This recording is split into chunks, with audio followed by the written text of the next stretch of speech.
তোমাকে আজকে দেখামু গ্রামের মানুষেরা কেমনে মাটির নিচ দিয়ে মাটি আলু উড়ায়। গ্রামের মানুষরা এই মাটি আলু খাইতে কিন্তু অনেক পছন্দ করে। আমার শাশুড়ি মা 2-1 বছর আগে এই জায়গা মাটি আলু গাছ লাগাইছিল, আর এখন আমি এই জায়গা দিয়ে মাটি আলু উড়ামু। তোমরা কি জানো মাটি আলু কিন্তু একেবারে গুপ্তধনের মতোই, মাটির অনেক গভীরে এই মাটি আলু হয়, আর অনেক খোঁজাখুঁজির পর মাটি আলু পাওয়া যায়। আমি এই আলুগুলো উড়ানোর লেগে প্রথমে এই আলু গাছগুলো কাটিয়ে নিতে আসি। এখন শুরু হইবে আমাগো মাটি খোঁড়ার কাজ। এই কাজটা কিন্তু অবশ্যই অনেক সজাগ ভাবে করা লাগবে, কারণ যদি ভুলবশত আলুর উপর কোপ পড়ে তাইলে কিন্তু আলুটাই নষ্ট হয়ে যাইবে। তাই আমি একটু সাবধানেই মাটিগুলো কাটিয়ে নিতেছিলাম। তবে এই জায়গা অত বেশি মাটি ছিল না, সবই ছিল ছাইয়ে ভরা। আমার শাশুড়ি মা এই জায়গা গর্ত করে মাটির লগে ছাই মিশাইয়ে তার মধ্যে আলু লাগাইছে, যার লগে মাটিগুলো সরাইতেও কিন্তু অত বেশি ঝামেলা হইতেছিল না। কোদাল দিয়ে কোপ দেওয়ার লগে লগেই মাটিগুলো ঝুরঝুরি হয়ে যায়। মাটিগুলো নরম হওয়ার কারণে আলুও ভিতরে অনেক বড় হয়। এই মাটি আলু লাগাইতে হইলে এইরকম করেই লাগানো উচিত। দেখো আমার কোদালের কোপের কারণে একটা আলুর উপর দিয়ে একটুখানি কাটতে গেছে।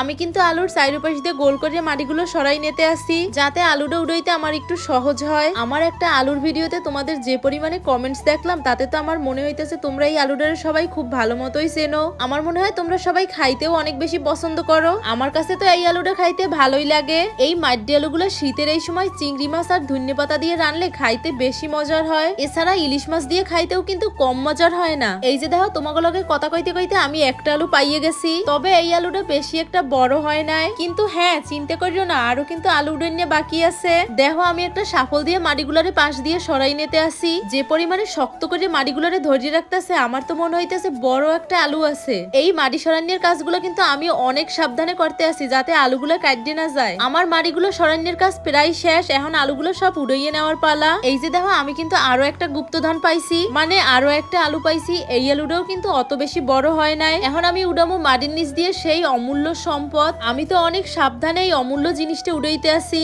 এই যে দেখো কত বড় একটা আলু পাইছি, এর লগে কিন্তু আরো অনেক আলু আছে। আচ্ছা তোমরা এই ভিডিওটা কেডা কোন জেলা দিয়ে দেখতে আসো কমেন্ট করে জানাইয়ে দাও, আর আমার ভিডিওগুলো তোমাদের দ্বারা কেমন লাগে হেইও কমেন্ট করে জানাইয়ে দাও। দেখো ভাবতেই কত অবাক লাগে তাই না, মাটির নিচে কত বড় বড় আলু হয়েছে। গ্রামগঞ্জে প্রায় মানুষই কিন্তু এইরকম মাটি আলু গাছ লাগায়, আর 2-1 বছর পর এই আলু গাছ দিয়ে এইরকম বড় বড় আলু উড়ায়। তবে আগের তুলনায় এখন একটু কম মানুষই লাগায়। বলতে গেলে সময়ের লগে লগে কেমন যেন এই জিনিসটাও হারাইয়ে যাইতে আছে। আচ্ছা তোমাগো বাড়িতেও কি এইরকম মাটি আলু গাছ লাগাইছে? আমরা কিন্তু প্রত্যেক বছরই কম বেশি এইরকম মাটি আলু উড়াই। এই আলুগুলো সব উড়াইনে হইলে এই গর্তেই আমরা আরো কিছু আলু লাগাই দিমু আগামী বছর খাওয়ার লাগিয়া। আমাকে কিন্তু এই কয়টা আলুই শেষ না, আরো আলু উড়াইনে বাকি আছে। আমরা কিন্তু একটা আলু বালতিতেও লাগাইছিলাম, তবে বালতির মধ্যে বেশি জায়গা না থাকার কারণে ওই আলুটা অত বেশি বড় হইতে পারে নাই। তোমরা যারা শহরে থাও তারা চাইলে বালতিতেও এইরকম মাটি আলু লাগাইতে পারো। এই যে দেখো আমি আরো আলু উড়াইছি, দেখো এক জায়গাতে কতগুলো আলু হয়েছে। এখনো কিন্তু